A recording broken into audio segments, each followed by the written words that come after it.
Hi friends, Telugu bus డిబేటర్స్ అందరికీ hi. ఈరోజు recipe ఏంటంటే పచ్చి కొబ్బరి పచ్చడి. కొబ్బరికాయ ముక్కలు, చింతపండు, కరివేపాకు, కొత్తిమీర, జీలకర్ర, అల్లం, వెల్లుల్లి, పచ్చిమిర్చి. ఓకే, ఇవన్నీ కలిపి పచ్చడి చేసుకోవాలి. చింతపండు చిన్నది, ఇంత బెల్లం ముక్క, అంతే. పచ్చి కొబ్బరి పచ్చడి. ఓకే, ఉంటే ఇందులోని పుదీనా వేసుకోవచ్చు, ఉసిరికాయ వేసుకోవచ్చు, మామిడికాయ వేసుకోవచ్చు, ఇలా మిక్స్ చేసుకోవచ్చు కొబ్బరి పచ్చడిలోని. ఓకే, పచ్చిది ఇదిగోండి పచ్చడి, పచ్చి కొబ్బరి పచ్చడి. చూసారా, చాలా బాగుంది. ఇందులో ఈ కలర్ ఎంత చేంజ్ వచ్చిందంటే చింతపండు కొంచెం పాత పడిన చింతపండు కదా, అందుకని వేయడం వల్ల కొద్ది కలర్ చేంజ్ వచ్చింది. ఇంకోటి అంటే పుదీనా కూడా వేసుకోవచ్చు, కాకపోతే కొత్తిమీర, కరివేపాకు వేసాను. ఓకే, ట్రై చేయండి.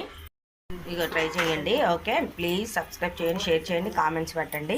ఇదైతే పచ్చి కొబ్బరి పచ్చడి. ఓన్లీ ఇందులో ఇంకా కావలిస్తే మామిడికాయ వేసుకోవచ్చు, ఉసిరికాయ వేసుకోవచ్చు, పుదీనా వేసుకోవచ్చు, ఏదైనా వేసుకొని పచ్చి కొబ్బరి పచ్చడి రెడీమేడ్గా